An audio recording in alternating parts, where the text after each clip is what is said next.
everyone, and welcome back to Casual Climbers, the podcast by and for beginning hikers and those who may not quite be physically ready to tackle the Appalachian Trail. I'm your host, Roy Padrick, and alongside me, as always, is my wife and adventure buddy, Donna. Hi, everybody. I'm so happy to be here.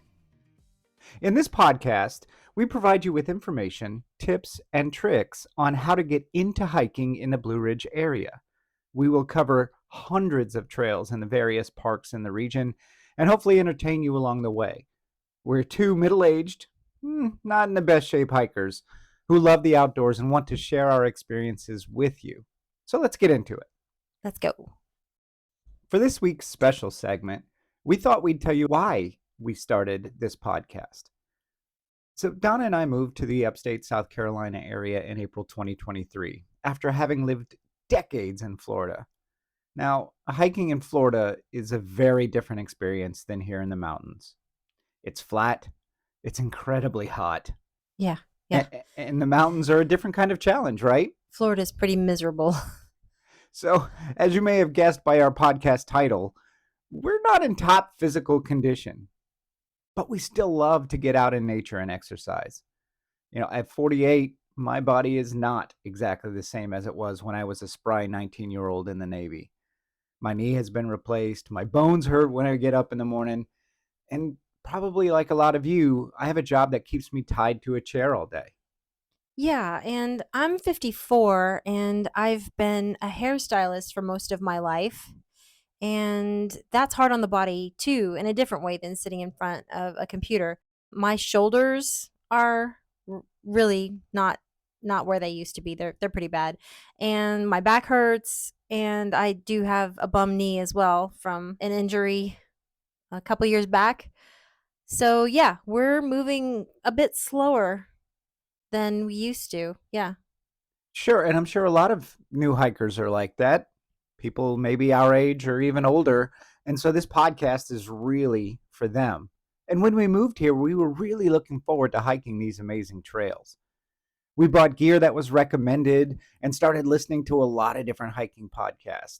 And after listening to about a dozen of them, I started getting disillusioned by how they were not really targeted toward me and you, brand new hikers.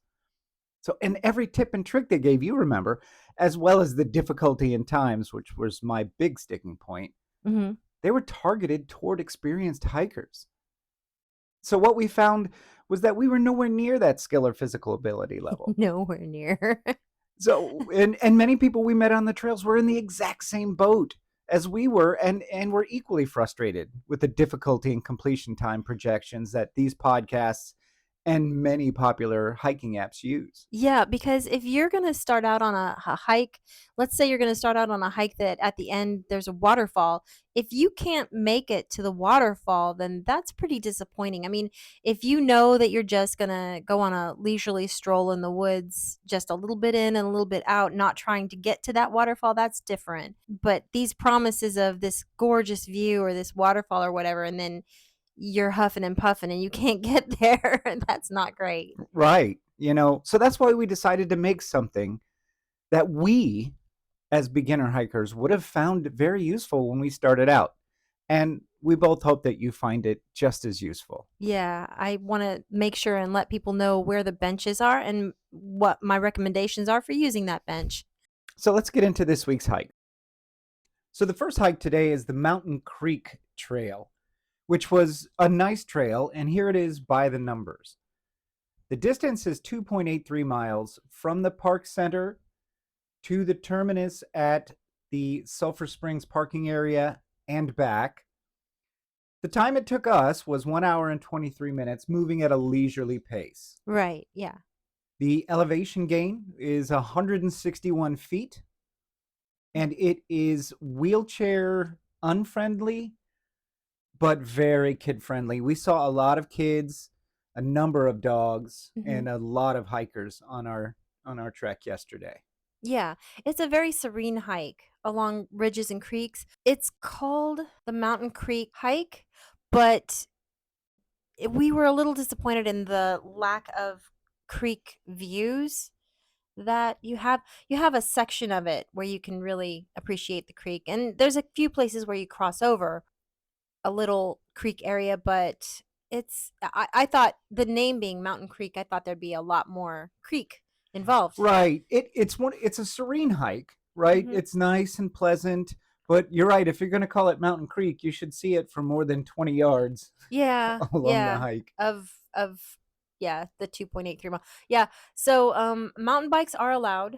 They're usually very polite. You just get off the trail a little bit when they come by. They'll say on your left if you don't see them first and just get out of the way. We always see them first usually. You let me know when they're behind us and I see them when they're in front of us. Yeah, the only problem that some people will need to be aware of is that some of these trails are very curvy and twisty, and so they can be coming around a corner Mhm. and you not necessarily see them. We've never had an issue where we had to dive out of the way or anything. But, some of these mountain bikers move very quickly, Yeah. and so you do have to keep an eye on any trail that is mountain bike and hiker Oh, accessible. yes.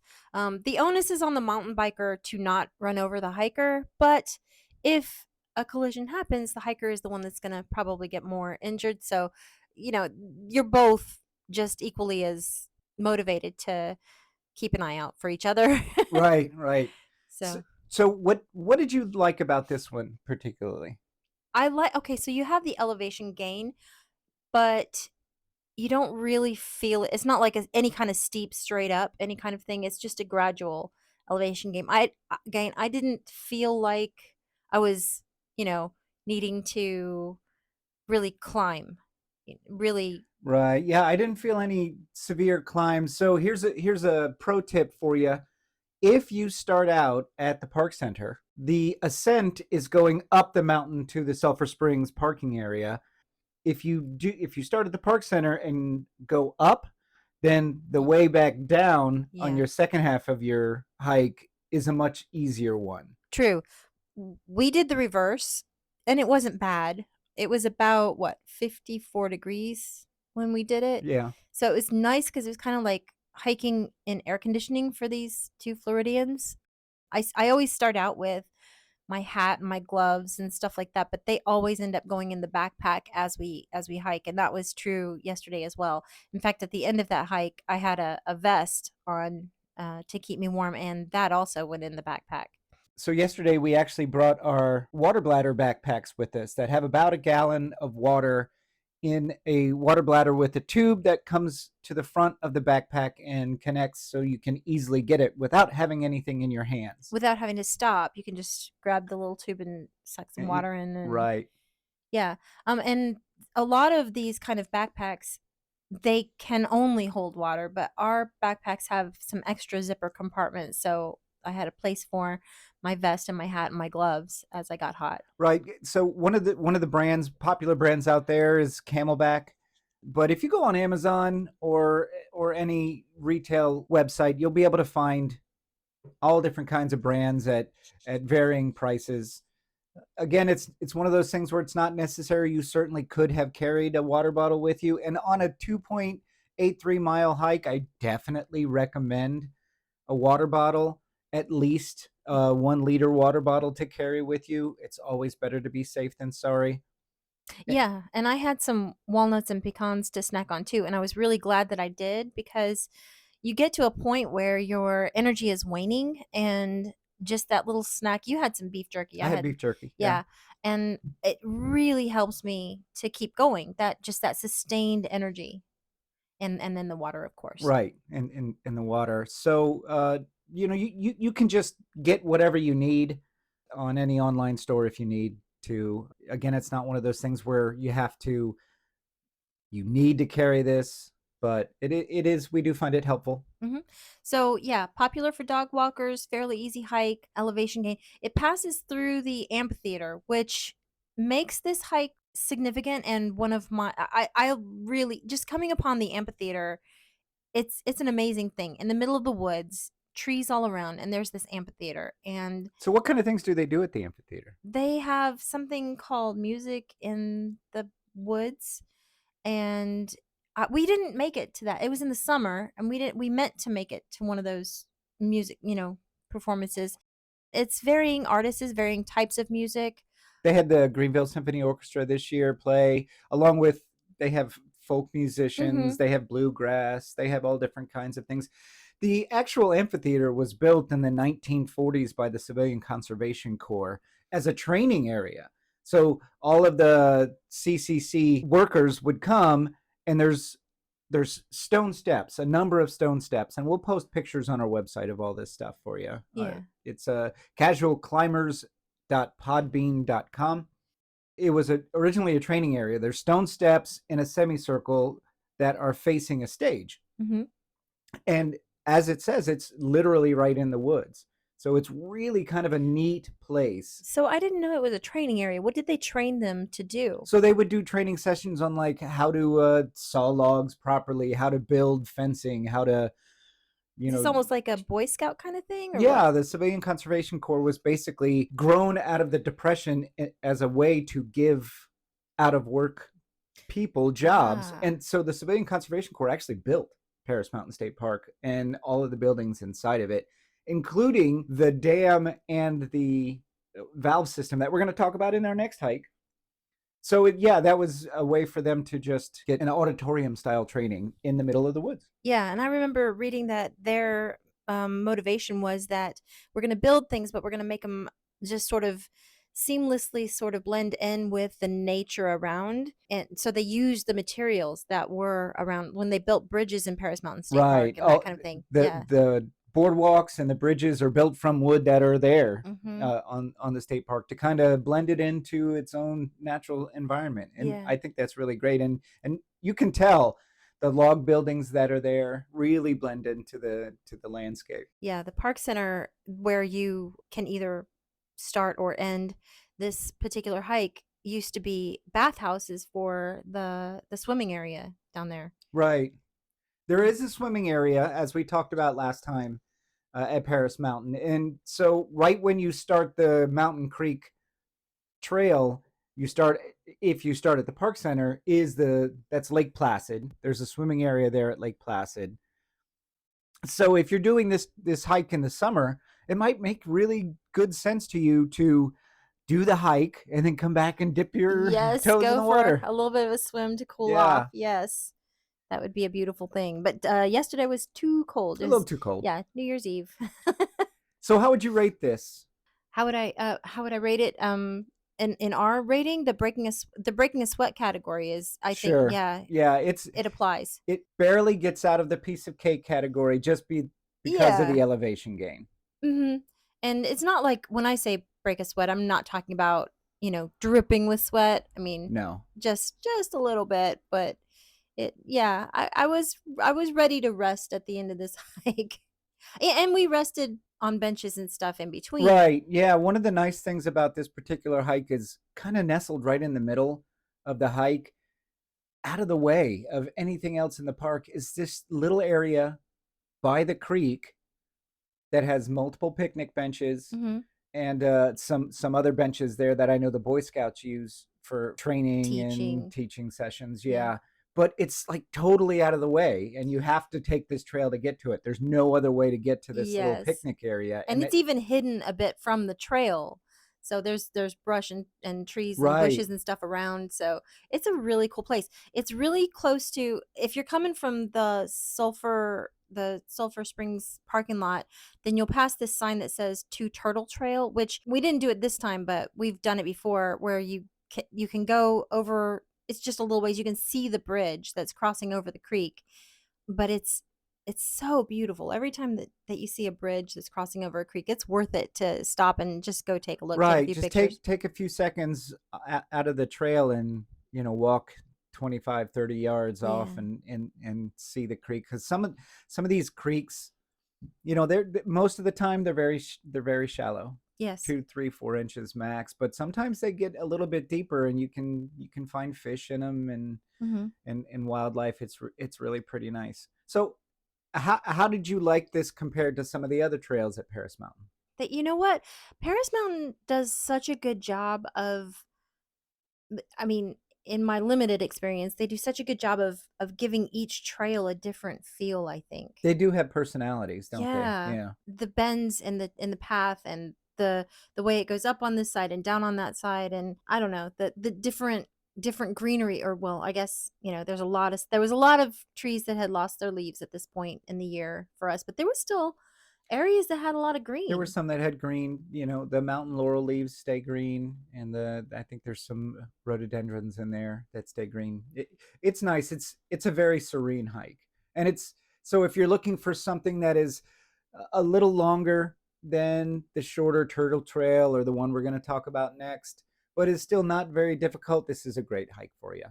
Yeah, it's kind of a middle of the road. It's not so crazy easy that you feel like, well, I haven't even been hiking at all, but it's also not so hard that you're going to break yourself. Right, right. There are some in the park that are very challenging. We'll get to those in the next few weeks, but this one was a good little hike. I enjoyed it. Like I said, it took us about an hour and 23 minutes at a leisurely pace, so it was definitely a good use of an hour and a half time. Yeah. And one of the great things about this one, on our final parting note, is there are 3 bathrooms at different stages in this, right? Yes, beginning, middle, and end, pretty much.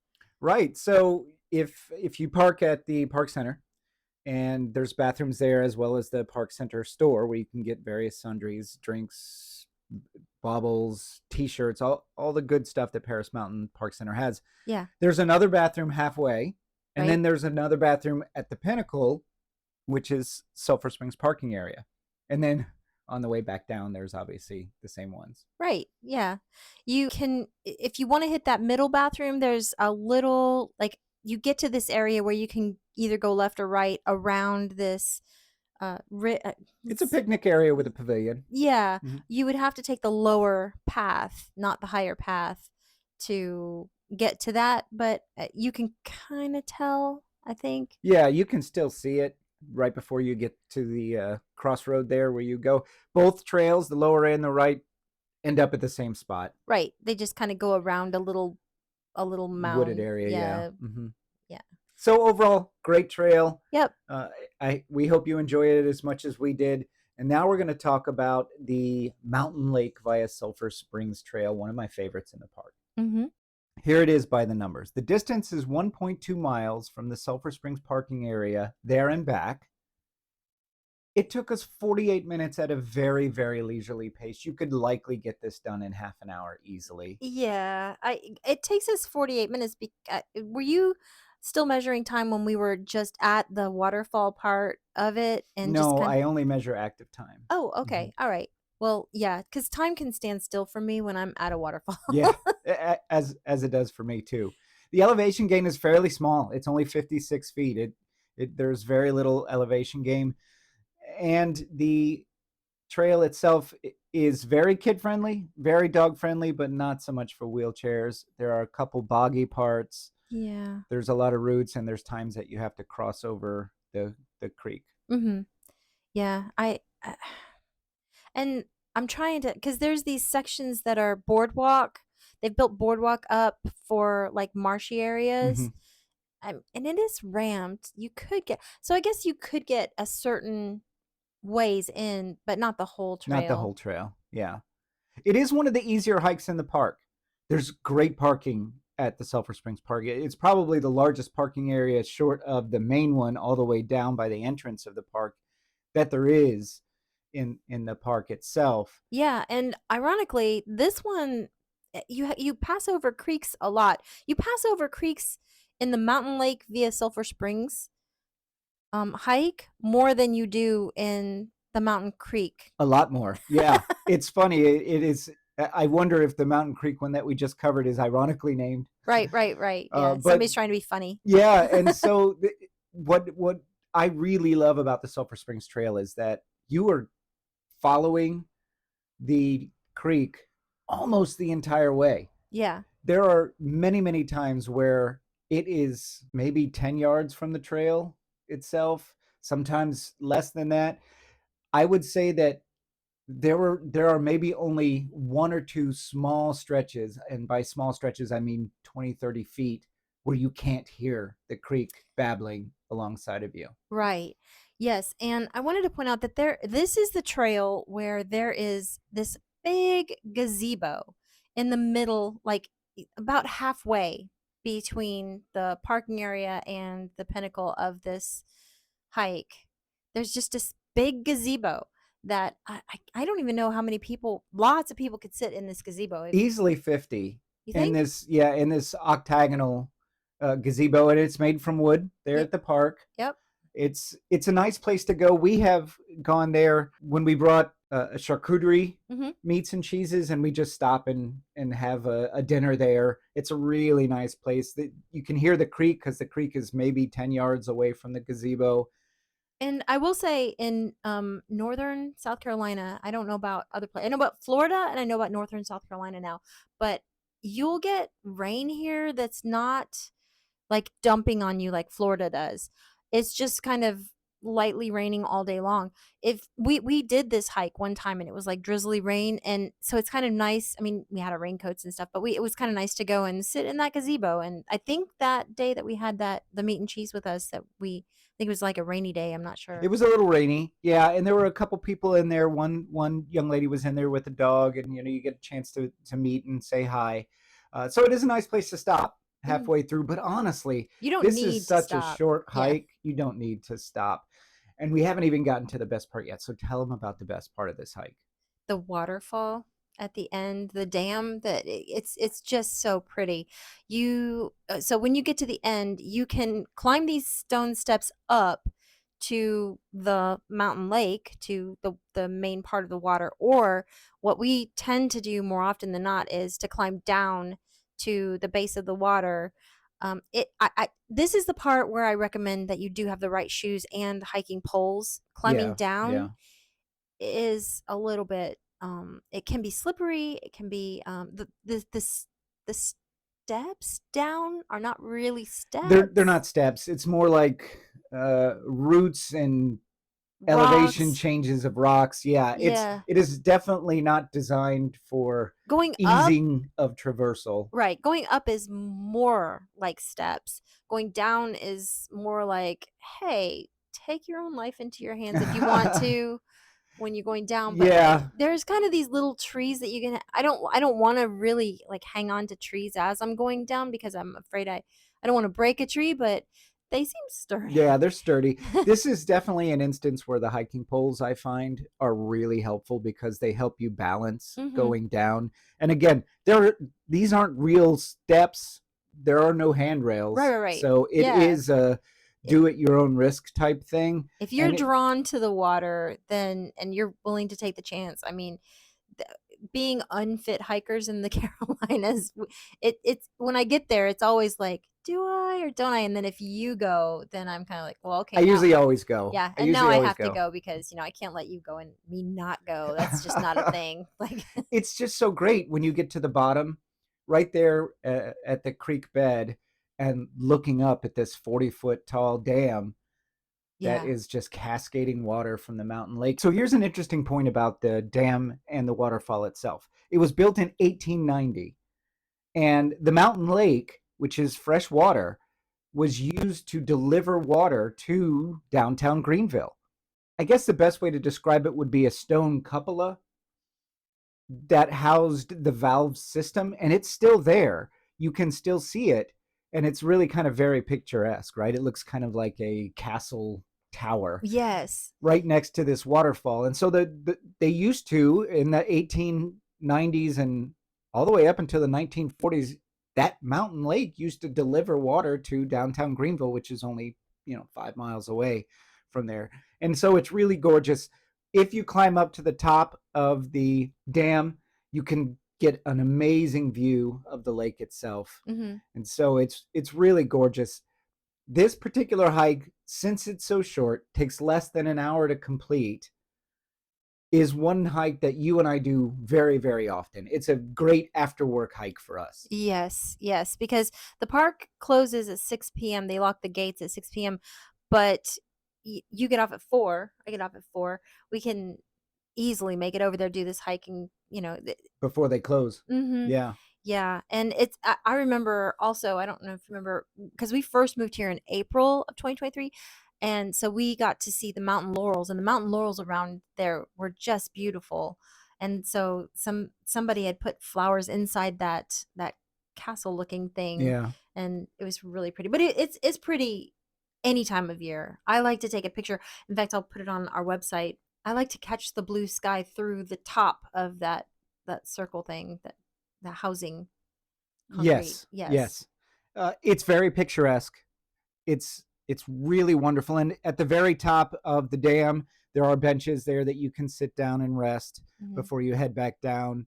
There's also, it's not technically part of the trail, but there is a handicap parking area at the end of another connecting trail at the top of the lake. So if you're standing at the top of the lake, there is a short trail, I would say maybe 0.3 miles, if that, that leads to a handicap parking area. Mhm. And so that is one area in the park where I think wheelchairs and mobility scooters can easily get to that mountain lake and the waterfall on that top trail. There might be just a few roots and rocks, but it is more designed for that.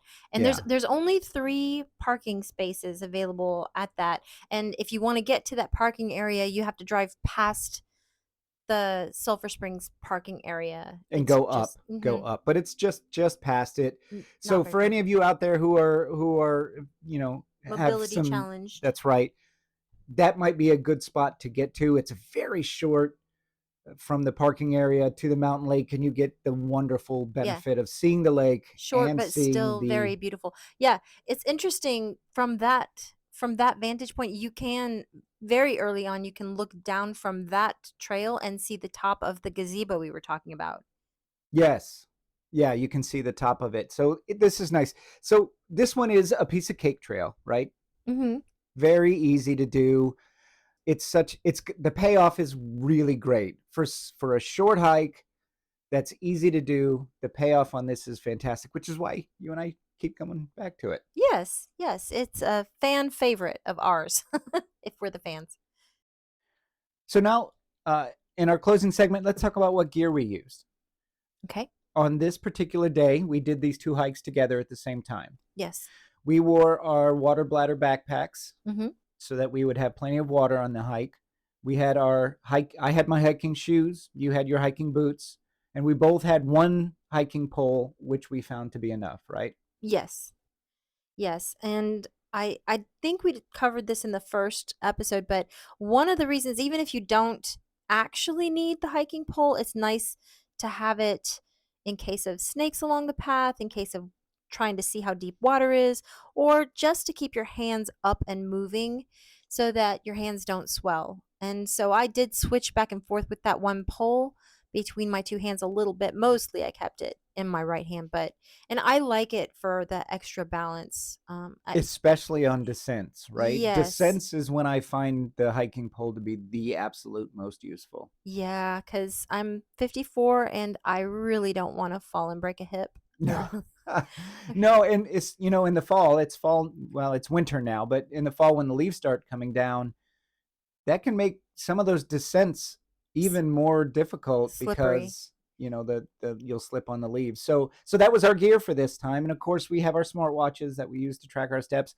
And I used AllTrails to track the progress as well as our pacing time, our descent and ascent, and to just basically track the trail progress. Yeah. So that was the gear this time. Pretty Yeah. simple. I had my hat, my gloves, and my vest at the beginning of the day, and they all went into the extra zipper pocket of my backpack by the end of the day. But I am all about comfort, listener. Let me let you know. I will be comfortable. If I'm cold, I want something to keep me warm. If I'm hot, I want to be able to put it away. So that's maybe I might have just a few control issues. I'm not sure. Maybe. I can't say that for you. but maybe you can. Well, hey, thanks for listening again. Please, if you like this podcast, subscribe to it on any of the podcast servicing apps that you may use. This should be available on all of them. We would love to hear from you.